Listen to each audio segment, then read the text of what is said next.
কষা লেগে গেছে।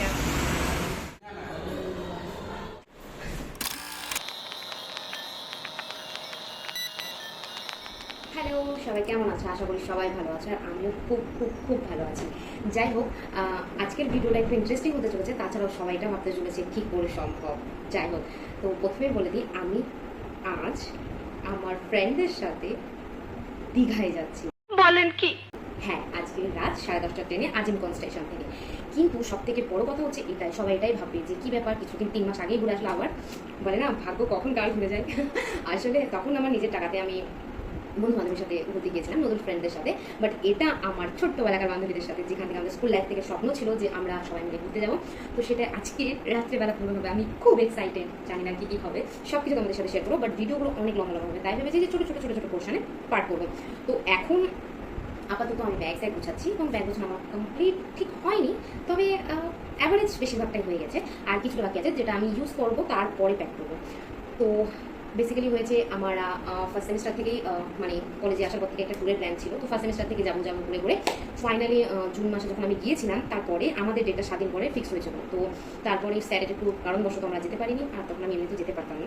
যাই হোক, জানার ভালোর জন্য হয়। তারপরে তো আমার একটা ফ্রেন্ডের মহরম পড়ে গেলে, এবং মহরমে তো কোথাও যায় না, তো তার জন্য আবার ক্যান্সেল হয়ে গেল। তো ফাইনালি আজকে 3 মাস পর ডেটটা ফাইনাল হয়েছে। তো এটা কিন্তু আমার নিজের পয়সায় বা আমার ফ্যামিলির পয়সায় একদমই না, এটা আমার 3টে মামা, আমার পিসি, আমার 14 গোষ্ঠীর পয়সাতে আমি যাচ্ছি। না, সবাই ভাবতেই পারে যে কী করে যাচ্ছে, তাই না? কিছু 3 মাস আগেই ঘুরে আসলো, সেটা স্বাভাবিক, তার জন্য আগে থেকে ক্লিয়ার করে দিলাম আর কি। কিন্তু আমার ফ্যামিলি খুব হেল্পফুল, তো এটা জাস্ট একটু ইজি হয়ে গিয়েছে। শুধুমাত্র আমরা যাচ্ছি তা না, যাবে আরও সব। তো আমরা 5 বান্ধবী যাচ্ছি, এটাই আমাদের কাছে মেন। আর আমরা খুব এনজয় করার ইচ্ছা আছে। তো চলো তোমাদেরকে ব্যাগটা দেখাই। সো এই দেখো, বুঝতে পারছো, এখানে আমার সব জামা কাপড় সব কিছু প্যাক হয়ে গেছে। এখানটায়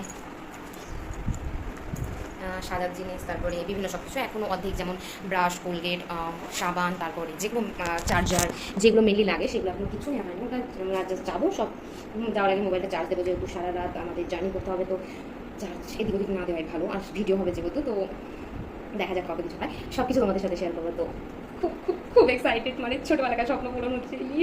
বাট এটা পুরো সিক্রেট রেখেছি, সত্যি বলছি। আমাদের প্ল্যানিং 3 মাস আগে থেকে, বাট আমরা একদম শান্ত হয়ে গেছিলাম, কারণ যখন একটু বেশি নাচি তখনই সব কিছু ক্যান্সেল হয়ে যায়। তো তার জন্য এবার ভেবেছি যে না, একদম বোম ফাটানোই যাবে না। যেদিন যাবো সেদিন রাত্রে যখন বেরোবো তখন স্ট্যাটাস দেবো এবার আমরা যাচ্ছি। তো তার জন্য কেউ কিচ্ছু জানে না, আজকে রাত্রে সবাইকে স্ট্যাটাস দিয়ে বম ভয় দেখিয়ে দেবো।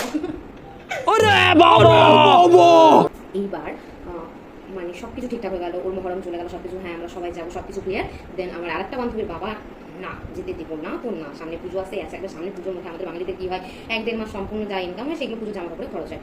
তো সেটাই দিয়ে না করে দিয়েছিল। তো ওর বাবাকে মানে পায়ে ধরার মতন করে কেঁদে কেঁদে মানানো, অ্যান্ড তারপরে ঠাকুরকে বলেছিলাম যদি ওর বাবা মেনে যায় তো আমি তোমাকে ছানা জিলাপি ভোগ দেবো।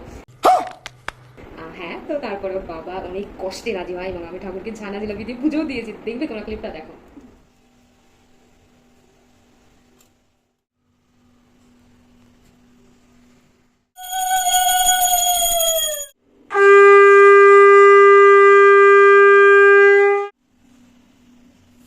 कैसे कैसे लोग रहते हैं यार यहाँ पे।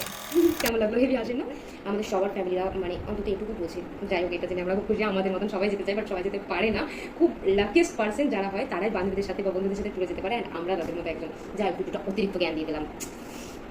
চলো এবার রাত্রে কি হয়, একদম ফাইনাল লুক। শুভ সন্ধ্যা। চুলটা হয়নি এখনো, বাকি সব হয়ে গেছে। এখন বাজে হচ্ছে 7টা, আর আমার বেরানোর টাইম হচ্ছে 7:30। বাইরে টিফিন হচ্ছে, মা টিফিন করছে, আর আমার ব্যাগ এখনো চলছে, এখনো কমপ্লিট করিনি। তারপর দেখাই তরকারিটা দিব কিসে দেখে গেলে। এবার আমি বেরাবো, তো বেরোনোর সময় একটা ব্লগ করবো। বাট এখন আমি রেডি হবো, এখন টাইম হয়ে গেছে, সবাই বেরিয়ে গেছে, আমি কেবল জামা প্যান্টই পরে বসে আছি। তো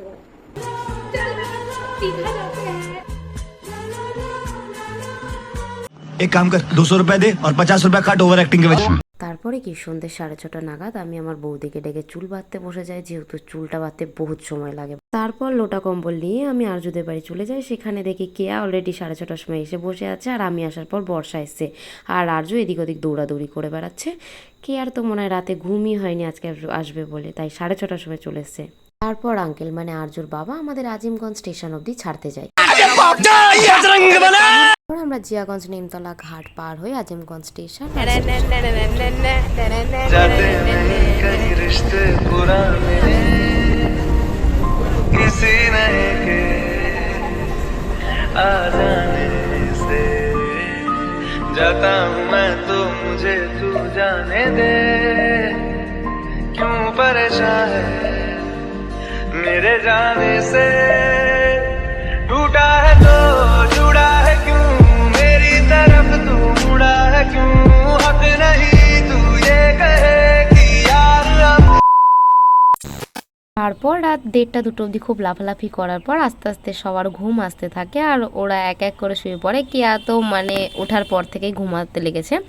তারপরে একটা সময় পরে 3টে নাগাদ ওরা সবাই মিলে ঘুমিয়ে গেছে আর আমি একা যে চোখে আমার একটুও ঘুম আসছিল না। আমি শুধু ওদের দিকে খেয়াল করছিলাম আর নিজের দিকে খেয়াল করছিলাম। আমার চোখে একটুও ঘুম নেই ভাই, আনন্দে ঘুমই উড়ে গেছে আমার। তারপরে ভাবলাম ভাই তোরা ঘুমা, আমি তোদেরকে পাহারা দিই।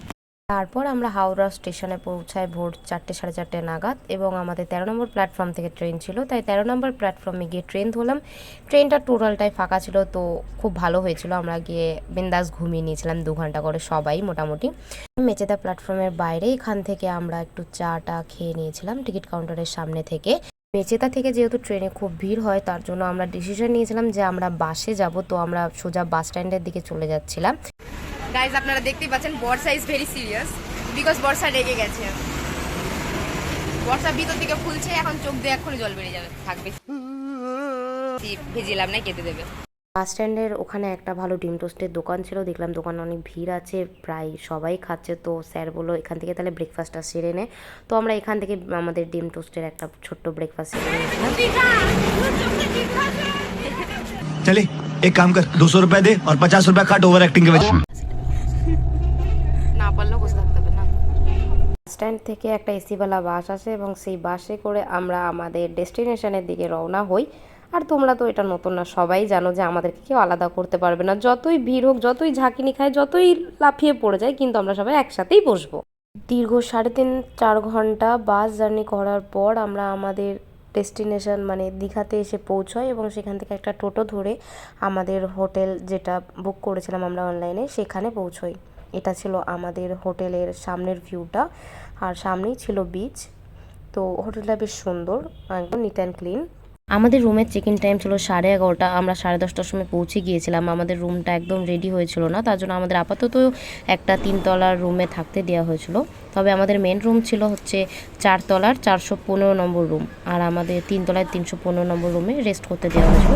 তারপর ওরা আধ ঘন্টার মধ্যে আমাদের রুমটা রেডি করে দেয়, যেটা আমরা বুক করেছিলাম। এটা ছিল 415 নম্বর রুম, যেটা আমরা ছিলাম। তো রুমটা বেশ সুন্দর, পরিষ্কার পরিচ্ছন্ন, প্লাস অনেকটাই বড় আর আমাদের জন্য উপযুক্ত, কারণ আমরা যা দৌড়াদৌড়ি করি।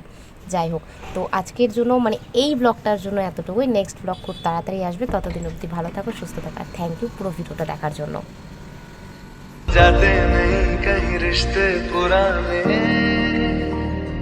किसी नए के आ जाने